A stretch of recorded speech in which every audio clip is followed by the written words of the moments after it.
Hi,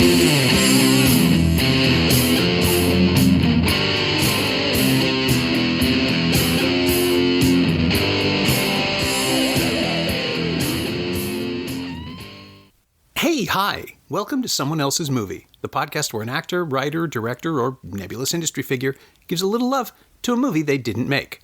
I'm Norm Wilner, senior film writer for Now Magazine, and this is the other thing I do.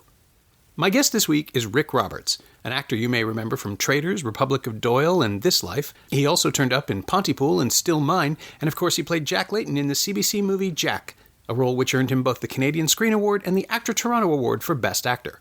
He's currently on stage in Toronto at Soulpepper, playing Pozzo in Daniel Brooks' production of Waiting For Godot. I grabbed him earlier this summer when he was just starting rehearsals. Rick chose Eraserhead, David Lynch's first feature, and still one of the strangest American movies ever made. A seething black and white nightmare starring Jack Nance as a man named Henry who has a weird job and an even weirder home life. Eraserhead escaped into the world like a virus, incubating itself within tens of thousands of midnight moviegoers and setting Lynch on one of the strangest and most distinctive careers in modern movie making. 40 years later, there's still nothing else like it. This is Someone Else's Movie. I don't know if so much I don't think it's my favorite movie, but it's one of those things that when I was younger, I was living in Edmonton, and it was playing at the Princess Theatre, and it must have been not in its original run, because I was older than that, but before I was into anything to do with acting or anything like that, and I don't know even why I went in, what made me want to go into the theatre, but when I watched it, I had no clue that things like that exist, like that art like that or anything like that. So it blew my mind, and next day I made my brother and a couple of friends come and see it, and they looked at me like I was out of my... So they watched it as well? They went to see it, and I remember my brother sitting there, kept looking at me, and I'm going, I didn't write it. Suddenly, because he's going, he hated it. He's going, what is this? And I'm going, I didn't make it, I just like it. But it was a bunch of things at that time. My Dinner with Andre was a bit like that too, only I saw that on Laserdisc in the library, and I don't know how it ended up in our house, because nothing in my family life, whatever, but I remember watching that and being just blown away by just the fact of it, I think. And I think there's something in Eraserhead, like I don't know why I equate with the Violent Femmes, that famous Violent Femmes album. There's something of male adolescent sexuality and that I recognize now more than I think back then. I just thought it was really cool. And then now I watch it and I go, oh, that's obvious. Yeah. Just, that whatever his wrestlings with all that stuff is so clearly in the movie. So I think it has... Henry is kind of that thwarted longing and that kind of desperately alone kind of sexual self-loathing. Yeah. Which is, repression and fear of parenthood. Totally fear of parenthood. The other thing that didn't occur to me on my first watching either... Yeah. No, me neither at all. The metaphor completely missed. Yeah. I mean, I probably had a similar experience. So the first time I saw it in the theater was at the Bloor Cinema here in, I want to guess, 88 or 89. I was taken by a couple of film school friends, and one of them had seen it, one of them had not, and I might have watched the VHS tape of it. I might have seen a bootleg, maybe. But I don't think I had. Maybe a piece of it. Yeah. I knew what it was. Yeah. But again, listeners who grew up before the internet, you don't know what the world was like. These things would just show up. They would be artifacts that appeared. And you had to... I remember I was talking to Daniel Brooks, a theater director in town, and he was talking about he had a list of 40 movies that he wanted to see. But when he was a kid, you had to wait for the film to show up in your town. Sure.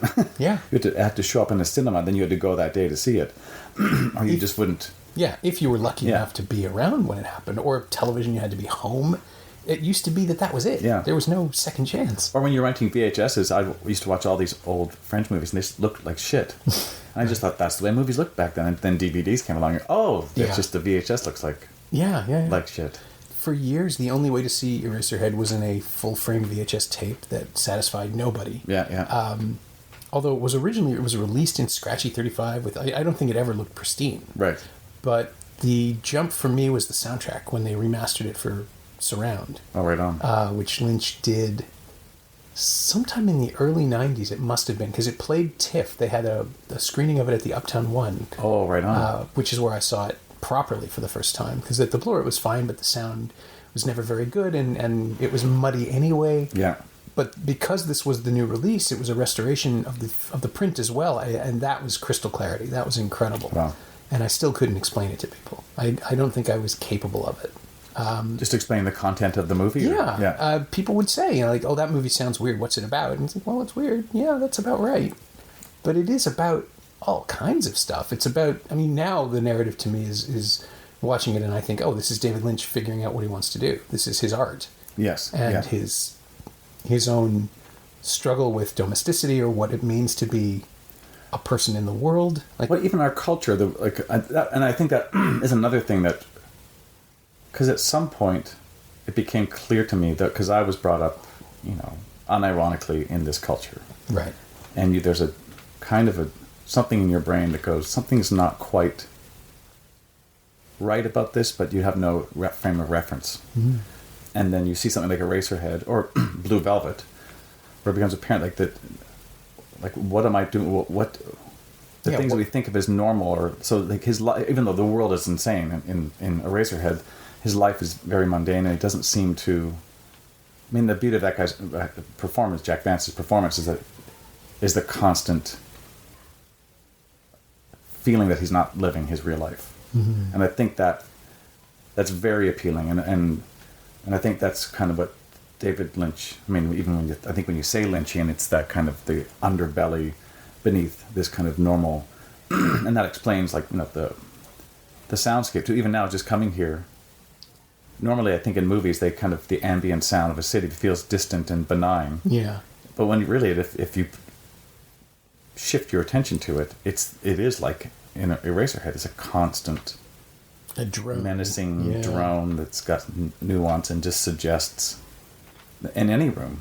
Yeah. Well, that was the thing that really stuck with me in watching the remastered version in the theater with the new soundtrack, is that he weaponizes room tone. He really does. That's he makes empty space sound threatening. Yeah, but it's in a way when you do a play, and the idea of because stage work is like silence, and you go, there is no silence. Yeah. It's actually, we have to agree on whatever the not speaking part is silence. But if you've ever been in real silence, it's shocking. Yeah, we don't actually get. We all agree what is silence, and it's like he kind of violates that agreement in the movie by violating everything. Yes. by violating our sense of reality and our sense of calm. The most unsettling thing that Lynch does in any movie is hold on someone who's about to scream. Yes. He does it all the time, to the point where it should be a trope. Yeah. And I should be used to it. And every time, especially when it's Laura Dern for some reason, it's just like, oh, don't do that. It's so unsettling and wrong. Some people were bothered by the shaky head effect in Lost Highway, and other people were freaked out by the rabbits in Inland Empire. I saw it at a theater I haven't seen that one. People did not like that scene. Right. I mean, I saw Inland Empire at the Palm Springs Film Festival in January of 2007, surrounded by elderly theatergoers, people who just wandered in because there was a screening in the mall of this. Sounds like a lovely title. Film that they recognized with that nice Laura Dern, and they had no idea. I don't think any of them knew who David Lynch was. Yeah. And it played like a lead brick. But the rabbit sequence where Lynch incorporates footage of a video thing he'd shot with 3 people wearing rabbit heads. Oh, okay. Standing around in a kind of an ordinary, conventional suburban kitchen, that sort of thing. Right. People did not like that. You could feel the room shift, and there was all sorts of other hallucinatory imagery, but the rabbit sequences just bothered them. Well, when I just rewatched Eraserhead with my son, and he actually, I think he admired it. Yeah. And he said it made him want to make movies, which I think is another thing. Yeah. But Eraserhead is a bit like punk rock, or it's absolutely punk rock. Where it feels to set, like, think I could do that, and then you try it and you can't, because the good stuff is tight and considered. So it did make him go. I thought he would like it more, because he does make movies like that. Like he loves strange, but he said, "Oh, it just feels like a student film," which it basically was. Mm-hmm. But he just didn't. I forgot the point I was making. But it was going to be so good. It was about inspiring. He took inspiration from it, or it just inspired him to make something to me, and that's also what I took away. And I think it's also originally what I took away from it too, was going, I think I could do that. And then, but you actually watch it and pay attention to it, it's so meticulous. But the other thing we both thought is going, there's a man that writes down his dreams.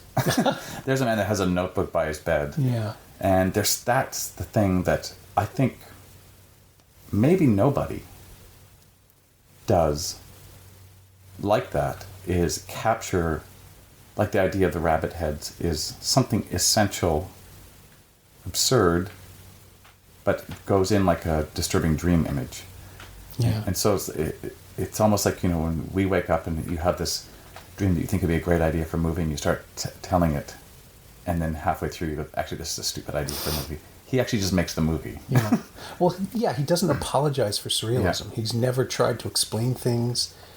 We're halfway through the Twin Peaks revival. Yeah, I'm about episode 5. Yeah, and episode 9 just aired, so it's so I'm literally similar. Yeah. And so everyone is talking about what things mean, and apparently there are some explanations being dropped, and I don't know that I want them. But that David Lynch is explaining? There's a black and white episode, I think it's episode 8, that deals with the origin of the force they call Bob, the root of all evil. Yeah. And I haven't got to it yet, and I don't know that I want to. Yeah, I don't know that that's what I want from this show. But at the same time, if it's his explanation, I'm kind of curious, because it's not fan fiction. It'll actually be his actual thing. A logic to it. Yeah. But and maybe that's why I also picked Eraserhead, because it just going into... I was late coming to the... I've only ever seen the first season, and I haven't seen the second season. And so I think my son has seen it, so he's explaining okay, yeah. Bob and things like that. They're not. But I started watching it right after John Doyle wrote about the golden age of television. The little thing erupted around that. Mm-hmm. And then Twin Peaks happened, and no one picked it up. No one picked up that ball. Yeah. It's its own thing. And it really, like, even though I do agree it perhaps is the golden age of television in a lot of ways, but there's still something about television that you see it and you know it's not film. Yeah. So you go to see a cool off the beaten track film at the film. It's like a Sierra Nevada at TIFF, and you watch the opening shot, which is just held on this street corner for seems like 10 minutes, and you go, whatever this is not television. Yeah. So you go, because you're trying to think, what's the difference between television and film now? And you go, you cannot do that on television. And that's when you're watching. And I'm watching the original Twin Peaks, going, he is doing his own... There's something very relaxing about watching somebody doing only what they want to do, like an artist. And there's a very few where you actually, I suspend my critical judgment, because I'm just in the hands of an artist, and take it away. And every once in a while, when you see something, it's so relaxing, it's so rare, 'cause it's actually so hard to do. The original Twin Peaks for the first season is a lot like that. I think the new one is beyond. It's almost like someone said, "Will you make Twin Peaks?" I'm going to do whatever I want. Yeah. Well, okay, really. Yeah. I'm going to do whatever I want. We'd love to have it, and I'm sure there's some regrets around that. Yeah. But there's beautiful like sequences or things where you're, and when you're in the realm like working with almost pure dream imagery, or whatever part of you you're bouncing your ideas off of is deeper in your subconscious, or is not your Apollonian part of your brain. It's you're making a different agreement with the audience, and I do think he's fully with the Eraserhead is fully making that agreement. Yeah. With the audience, even if at that time he thought he even had one. Yeah, it's remarkable to see something that's so fully formed from a first-time filmmaker. I mean, he'd made shorts, but nothing like this. I mean, nothing like this had ever existed. There are experimental films, there are surrealist films, but I don't think, even now, I don't think we fully appreciate just how important Eraserhead is to cinema, because it did point a new way. And when you brought up punk rock, that makes perfect sense. It is the same thing. It's the Blank City movement in New York right around the same time. The energy was there to just sort of... Well, that was when punk bands and artists and writers took over the Lower East Side because they could. It was just cheap. Right. And Eraserhead was made in, I want to say Detroit, but that's probably not right either. There's some Philadelphia thing in there, but it might have been L.A. because he was at the AFI, but I don't know where he went to make it, to be honest. Yeah, it feels like the Rust Belt, right? I mean, it feels like pieces of things have rotted away, but that's the look of the movie. Yeah, and a lot of it sets, too. I mean, obviously there's some exteriors, but... Yeah, everything has radiators. It's all steam-powered. It's unspoken. Something has changed in the world that we've ended up here, or the world was always like this, and we're nowhere where we can get our bearings. Yeah, and I also, my original reaction to the idea of plumbing, and even though I never had like a radiator like that, and I think that is the metaphor, the kind of the mystery of what's in the walls, and that's what the sound is, and the angel woman on the vaudeville stage behind the radiator. I mean, it sounds trite to say, but it's like things I knew but I didn't know, like an actual. And it was only until, like, even in the house I live in now, tearing a wall out, I think I only resolved my Eraserhead dilemma when I was going, there's not that many pipes in here. Yeah. But you just imagine this place where creatures may or may not live, mice, rodents, bugs. I imagine coils of wires and it's actually quite practical. But this underbelly, and there's a shot that I think is in Blue Velvet, I think is where he goes into the lawn. Yeah, and it just down, and it's all bugs into the bugs. Yeah. And it goes that to me feels like the soundscape in Eraserhead, and that kind of what's beyond that's very urban. So it's very, and that's made that industrial sort of. And I don't know where that came from for him. I wonder if it isn't also sexual. I mean, his big time. Yeah. His issues with sexuality run through all of his work. And I think he has some troubles. Well, they're not. Yeah, not living life troubles, but exactly. It has the same troubles I do. I think in terms of expressing things, this seems more comfortable for him to abstract it into. Yeah. Well, there's all these pipes that I don't fully get. I don't know what they're for, and I don't want to touch them, but maybe I do. And the strange allure that he has for radiators and tubes and pipes and steam, and the sense that if you dig into something deeply enough that all the secrets come out. Right. That's probably not how it works. But it's also like him, right? like in Eraserhead, the idea of having a child and getting married and raising a child, and all those cliches are meeting they're all horribly enacted. Yeah. But that sense that we all have that's not really who we are, or there's this whole other part of us that is disgusting. It's physical and it's demonic, and that's just who we are. And are those things resolvable? Probably not, ever. Yeah. Can you reconcile who you want to be with what you are building for yourself and the world you live in? And what culture brings to you as normal, which brings to you as this is the way it is. You get a house, you have a child, you fall in love, you do all those things, and you will be happy. Yeah. And that other thing that we all know about, and that almost is almost never talked about. It's not, and it's certainly not. And that's why something like Eraser even the image of the rabbits, or those kind of subconscious images, strike people viscerally, so that they actually hate something, hate a movie, or go, I can't fucking watch that, or it's because it actually lands, and your instinct is to dismiss it. I don't think I was shocked, because I think Eraserhead, I think I saw it the once in Edmonton. I'm assuming like 81 or 2. The next day in Edmonton, and then I don't know if I've seen it since. Really? Properly. Since you revisited it. Since I revisited it, and because sometimes with movies like that, because I did have that experience with Road Warrior, I went, "Aw." I still have a special place in my heart for Road Warrior, but I was going, that's the whole thing. Yeah.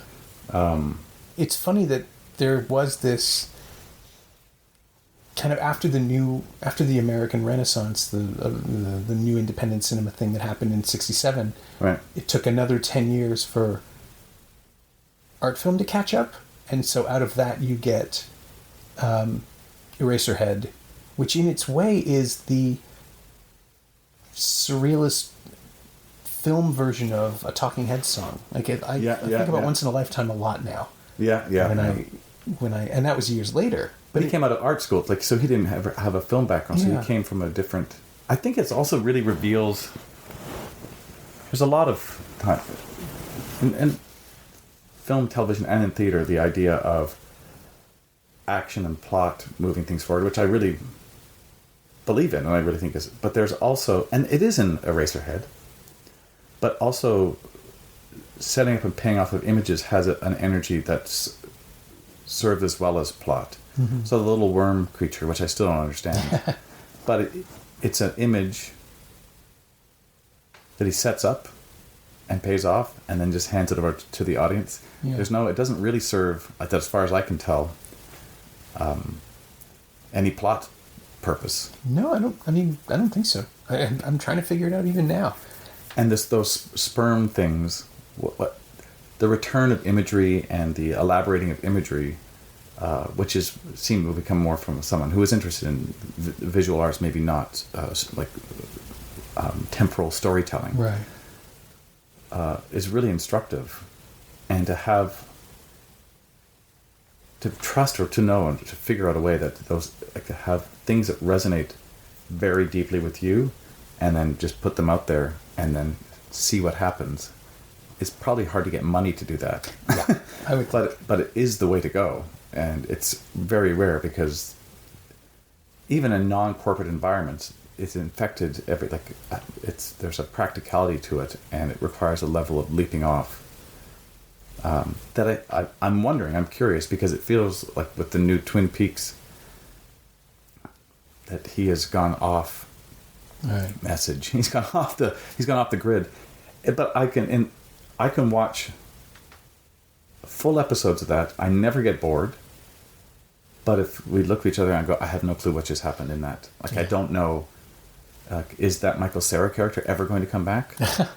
I thought that was the most brilliant thing that Michael Cera's ever done. The Wally Brando thing. Yeah. The Harry Dean Stanton little set piece that's in there. I don't know if that's ever going to... And to sit there and linger on it and to let it play out. Even if Harry Dean Stanton was a lead in the show, would be rare. For him to just show up. And I don't know the criteria by what David Lynch made the decisions, or however those decisions were made. Yeah. But they seem to be from some other place that, once again, asks you just to sit back and wonder about them. Yeah. It is his incredible confidence, I think, in assembling these things that's what pulls people back, because there are people arguing with. I remember at the time when Mulholland Drive came out, right, which was a television pilot that didn't get picked up, right, that he retrofitted into a film narrative. Right. And it still has 5 or 6 characters who factor into the very beginning of the movie that never really pay out. Like Robert Forster's in there, and I still don't know what purpose he was supposed to serve. He's obviously going to be a regular on the show, had the show happened. But Justin Theroux's character clearly stops doing whatever it is he's doing to become a function of this other story that they created. The conversation about the thing behind the Winkies is terrifying and unsettling, and clearly would have set something up that they would have paid out in the show. But I suspect he never really knew how he was going to end these things or resolve these things, because the resolution he came up with for the film doesn't really make sense. It makes emotional sense. He creates a narrative where you believe what's happening and you accept it. Right. But if you try to explain things from a strictly cause and effect relationship, you can't. And I wonder if that's the intent. Well, there's a new thing or someone on Facebook about David Mamet won't allow Q&As after his plays anymore. Oh, I like that. I do too, but people are complaining about it. But it is something. I mean, David Mamet, I think, seems to have his own problems. Yes, he's not the David Mamet that we originally started working with. But to say, I don't want people discussing my work that way, I think is fair enough, and it's actually, in a lot of ways, correct to just walk away wondering about it. And we don't actually really have to put too much value in that. My wife's better. I always tend to like how the work I try to make things work, and I like structure, and so I am constantly, and maybe that's my attraction to Eraserhead, because I am mystified by how those decisions are made. Right, we're drawn to the thing that we fear the most. So presented with a lack of structure that you aren't responsible for, you can embrace it. that you see this incredible possibility of just doing what, and a part of me feels like that Twin Peaks came out of because of the internet and all that, like going, we want, like, people, the demand for it, and the demand for it maybe liberated him to go, I'm going to just pursue, let my brain explode onto the, but they're so. But he's been doing that since Mulholland. I mean, since Lost Highway, really.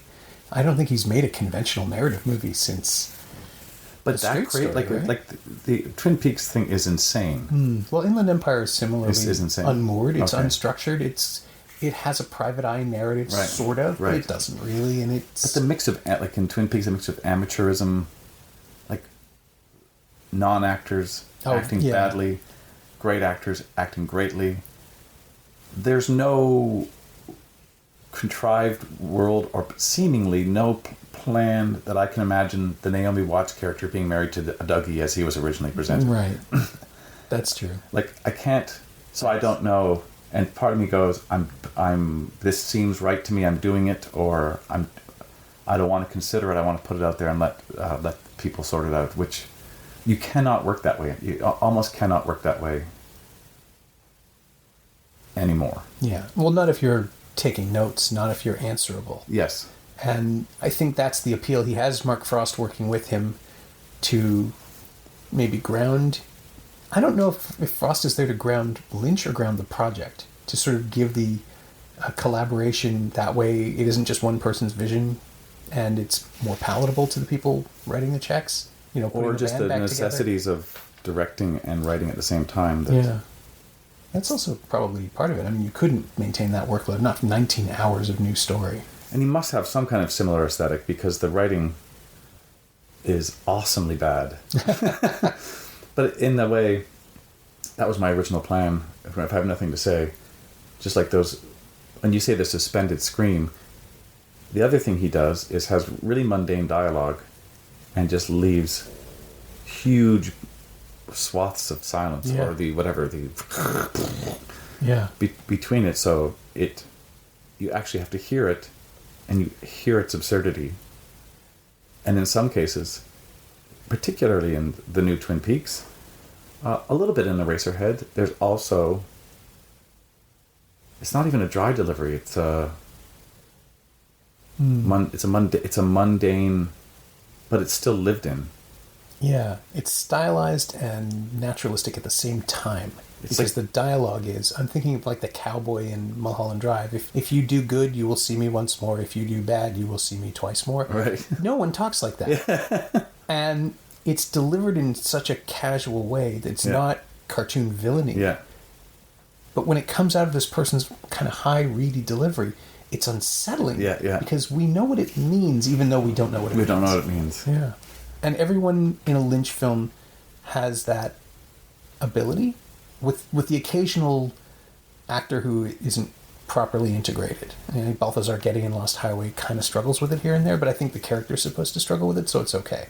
But Twin Peaks feels like it feels like a perfect mishmash of all that stuff. Yeah. And a real celebration of, and it makes the kind of Americana stuff really work.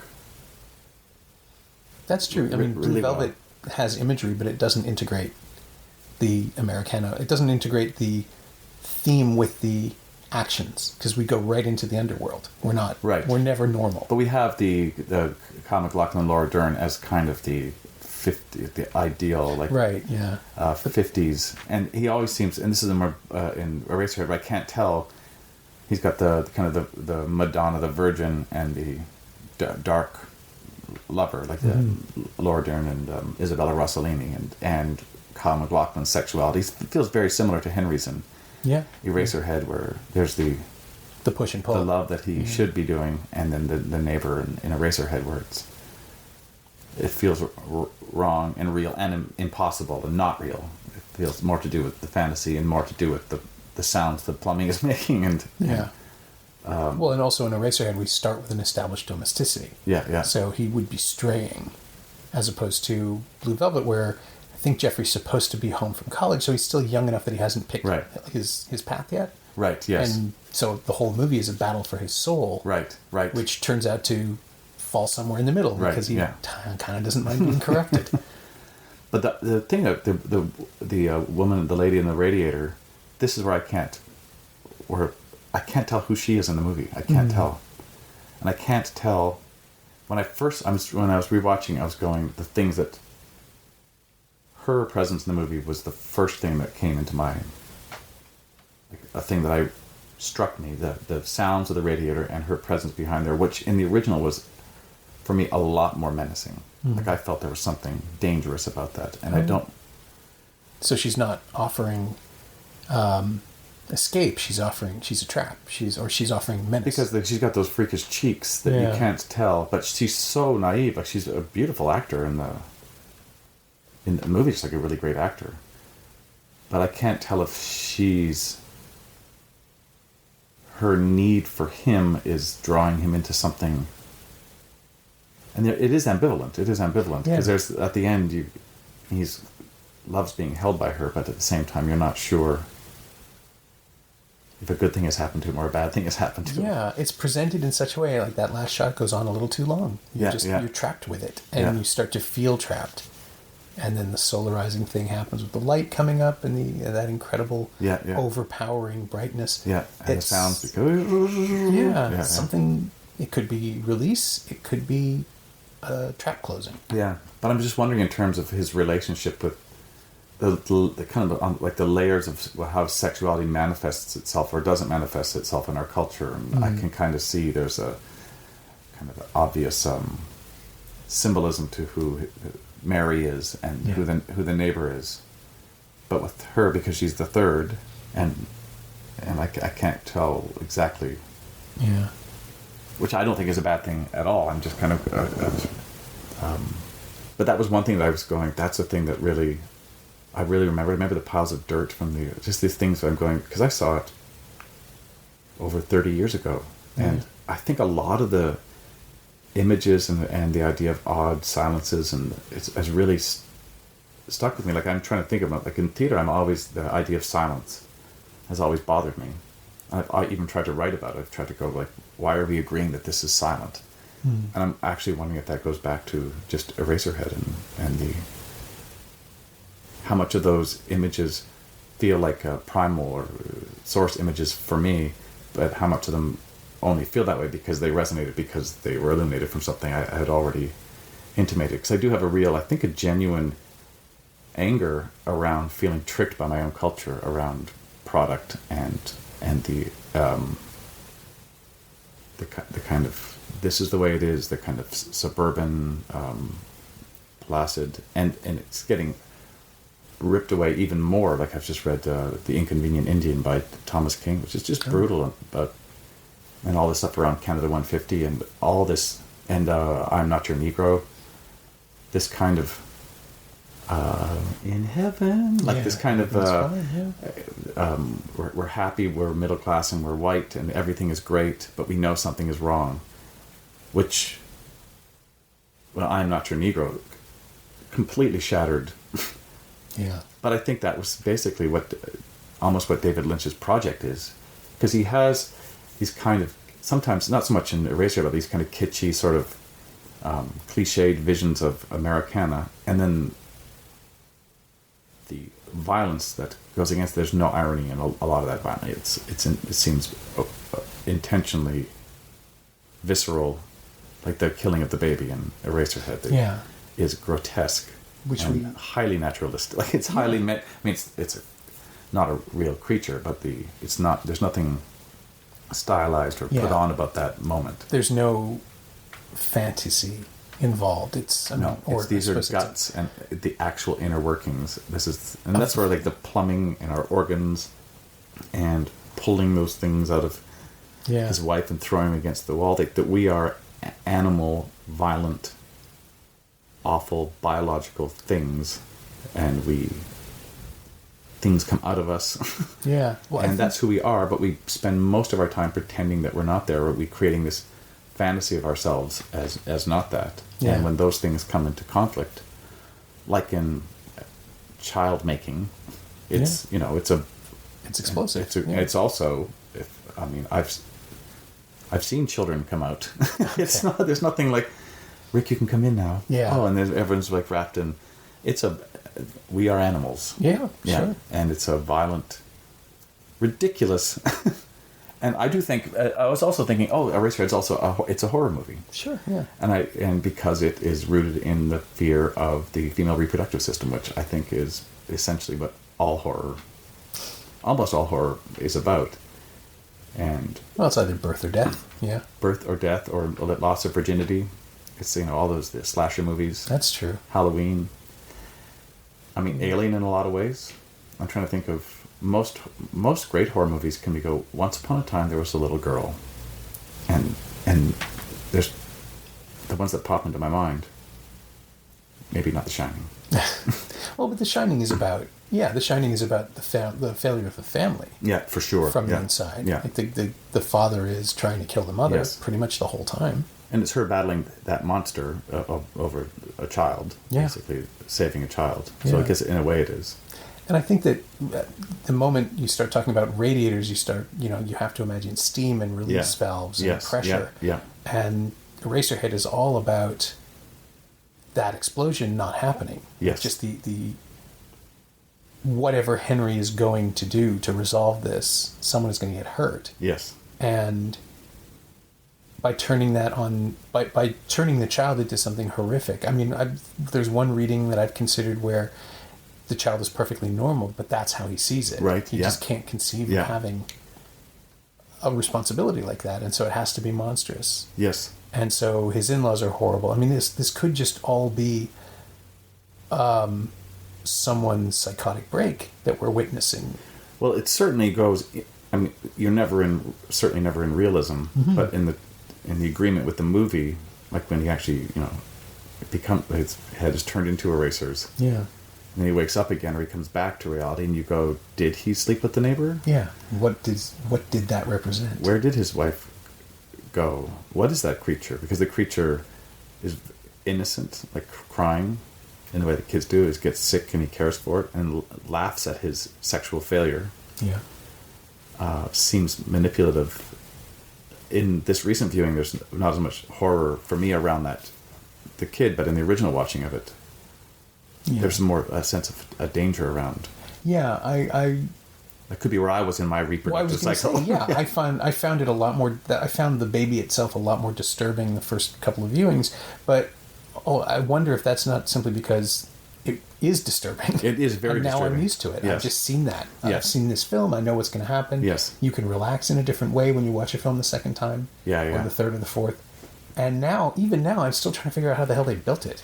It's something Lynch has never talked about. Even in this latest documentary that came out earlier this year, David Lynch, The Art Life, he won't go into detail. He just, we shot it. But he's like Beckett in that sense. But you going and Mamet not wanting to talk about it. When you get into that, and I'm sure that you could figure it out. Yeah, it can't be. I mean, it can only be a few things. And the fact they had no money, like it was that, and the thing is pretty animated, like it's pretty great. Yeah. But to not let the conversations go in that direction, so that you can actually let the thing be its own thing. Not talked about it. Yeah. But he's one of those filmmakers too who became, I think, a lot less interesting once he went into therapy. He started to express things differently right around the time right after Twin Peaks, I think.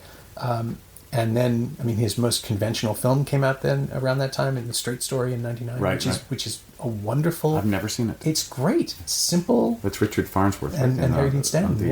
Farnsworth driving a riding mower across America to see his brother. Yeah. And all it is everything that Lynch has ever dealt with. It's just completely divorced from his trappings. It's simply representational. What you see is what's happening, and it's an ordinary American story. Right. But it's marvelous. And then he went right back into, at the same, because he had just made Lost Highway, and then on the other side of that was Mulholland Drive and Inland Empire, and it's like this little moment where he considers that maybe there's another way. Yeah. And that, making a conventional movie is as revolutionary an act for him as anyone else making a David Lynch movie. And it's maybe the bookend to Eraserhead in a weird accidental way, because it does suggest that this is how it would have worked if you just had a normal life. Right. These are the things you would have done. This is the movie that you would have ended up I'm going making. to watch that next. I'm gonna watch It's very good. Yeah. Yeah, I've always wanted to, and for some reason I've just never seen it. Yeah, it is. It's fascinating to see a normal, in inverted commas, movie come out of Lynch because he's so clearly able to do it. He just doesn't want to. Yes, but Elephant Man's pretty straightforward. Mm-hmm. I mean, it's just beautifully realized. Yes, it is. It's a beautiful film, but I was actually surprised, and I always want to know the story of how. I mean, I've watched the interviews and stuff. Mm-hmm. When you see someone like going from Eraserhead to Elephant Man, it's night and day. Yeah, and there's no. You know who the producer was, right? The great Mel Brooks, who saw Eraserhead and said, "Let's see what you can do with money." Yeah, and that's like someone just recognizing an artist. Yeah, but I think it takes outrageous courage to go say, "I think the Eraserhead guy's our guy." Yeah, because they can go anywhere.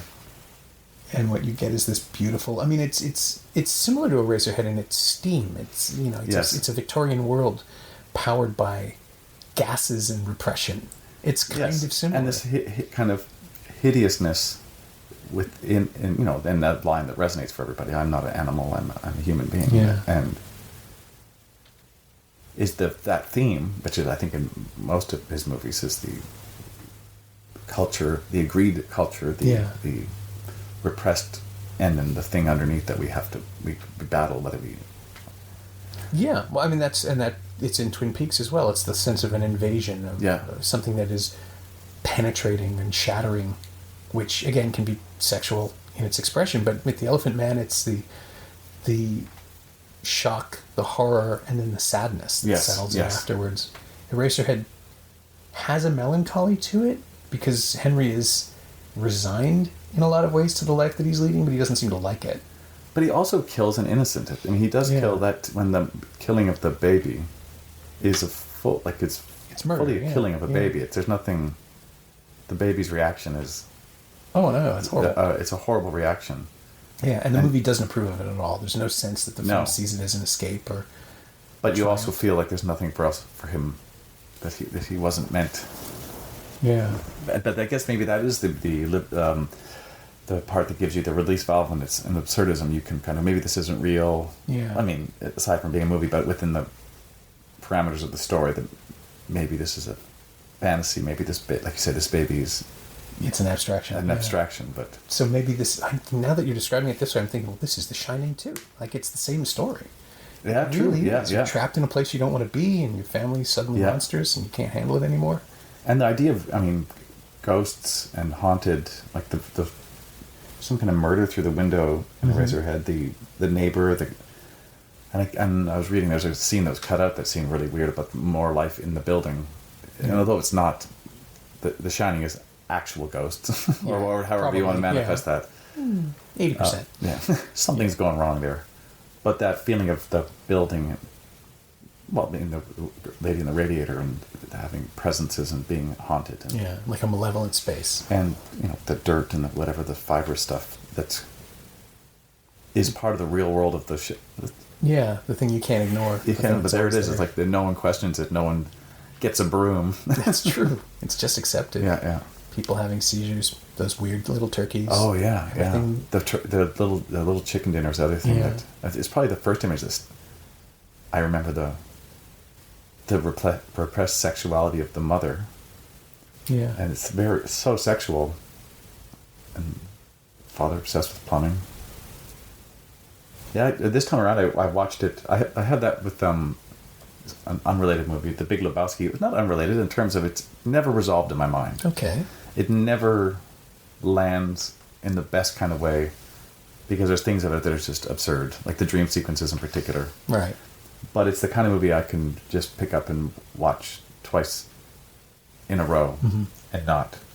And the same thing with Eraserhead. I watched it and then right after my son was there and said, you have to see Eraserhead because he had never seen it. And, so I thought I'll just start watching because there's something he's working on, the guy, the kind of demonic character with the levers, who I also can't figure out. I just wanted him to see that, and then we ended up watching it. But I was saying I had just seen it, and still the images are, because they're, I mean, Big Lebowski doesn't have this, but because there's something that's, it just all feels genuine. So anything that has genuine, I used to think about Peter Sellers' acting. Okay. You can think about it and talk about it, but you can't. You have to see it, because in that kind of comic timing, there's a kind of grace in there that you have to experience. Right. And someone said that about poetry. The truth of poetry is you have to be reading the poem to actually have that feeling. You can't take it away with you in the same way that it's in the structure of the poem. And I feel that with the images in Eraserhead. They're living images in a way that, you know, like my older son saw the new Spider-Man movie and kind of just feels a bit dead on arrival to him, because he feels like all this stuff Right. has been like it's nothing. Yeah, it's the sixth one in 15 years. Yes. It's a And the sketched in characters, and you go, there's no, and you go, and you understand that's not what that movie is, but there's no, you can walk away from that movie and still have it with you, and you can keep coming back to something like Eraserhead because it has the energy of, for me anyway, the energy of a great poem, where you watch it, like him getting that little hookworm, putting it there, opening, and then it becomes like, and then something happens. So it's just kind of always living, that you can never land on it once you figure it out. Yeah, it won't be left alone. Yeah. It won't be left behind. Yes. You're Yeah. stuck carrying it around. Yeah. So that actually brings us to the closer, the captain question, the final question in the podcast is always the same. What, if anything, of Eraserhead have you used or stolen or borrowed or incorporated into your own creative DNA? I think a lot of my it was interesting, because when I think of Waiting for Godot, I always think of that as kind of something I keep coming back to. But I actually do think it is Eraserhead.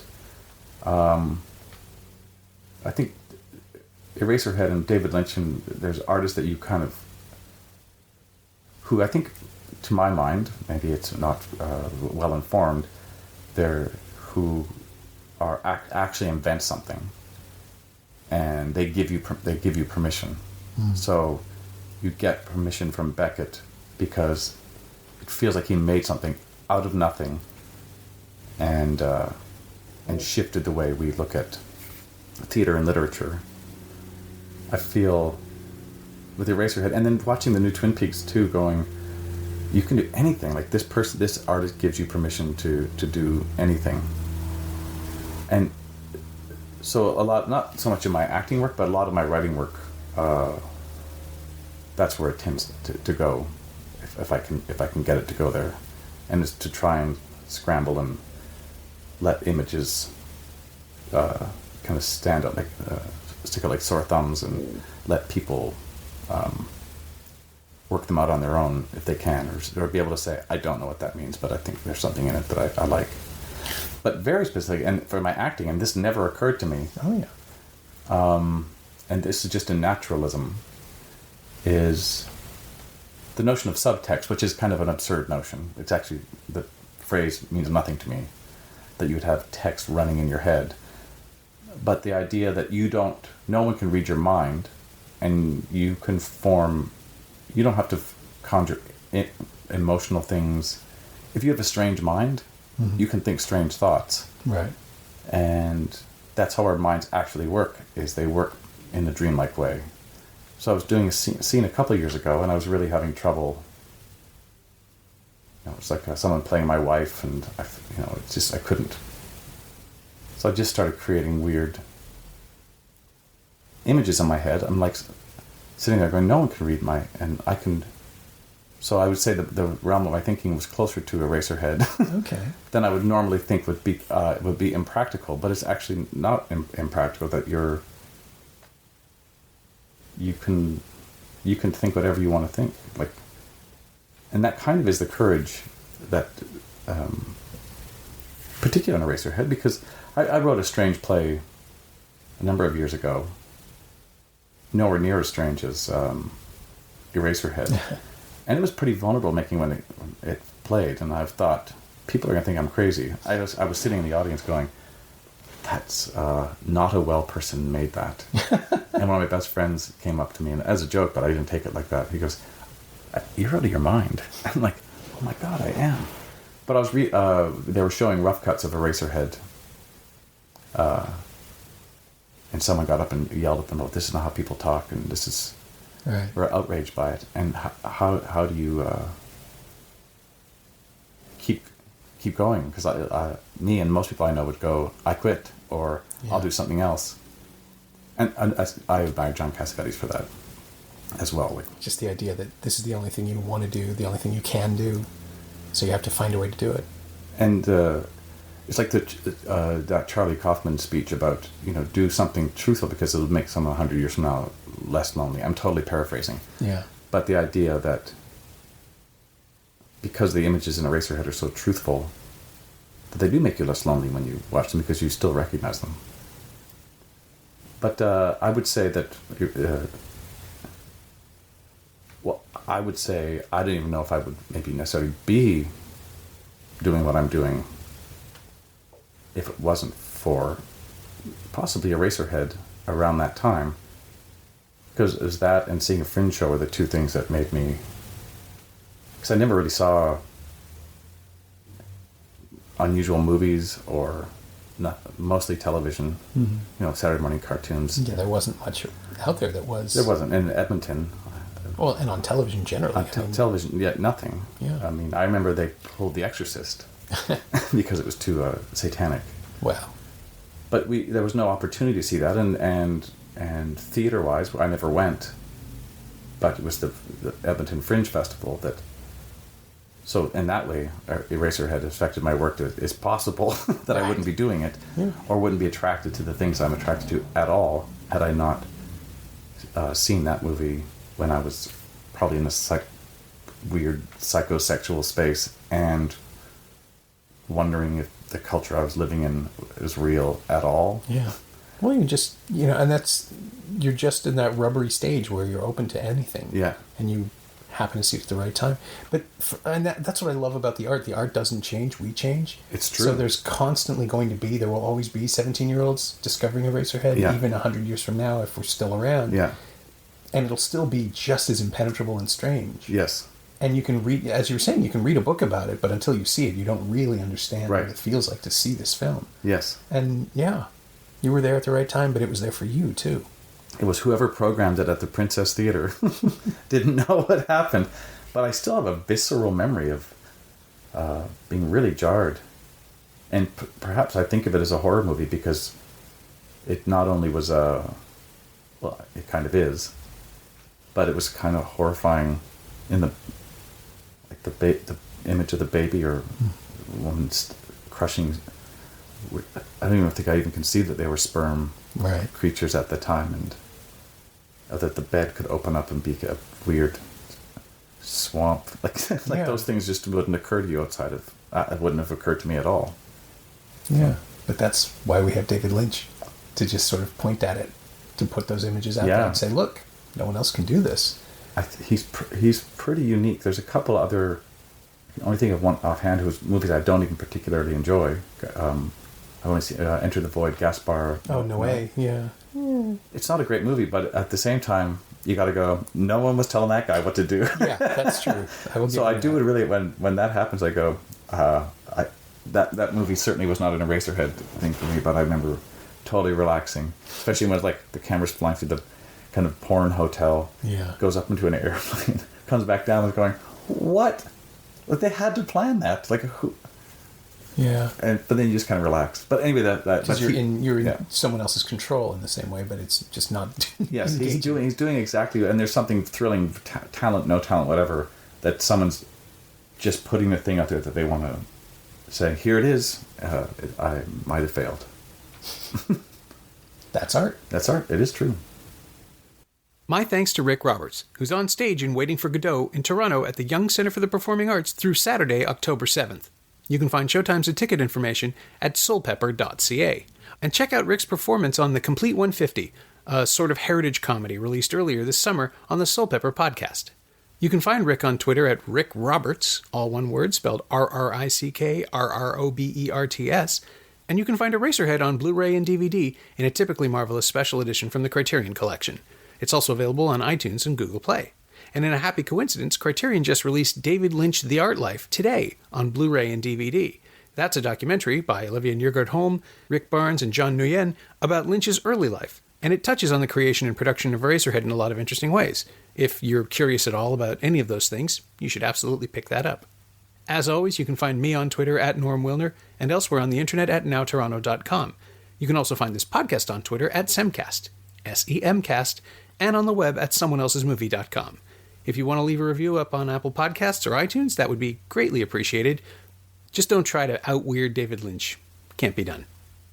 Thanks for listening.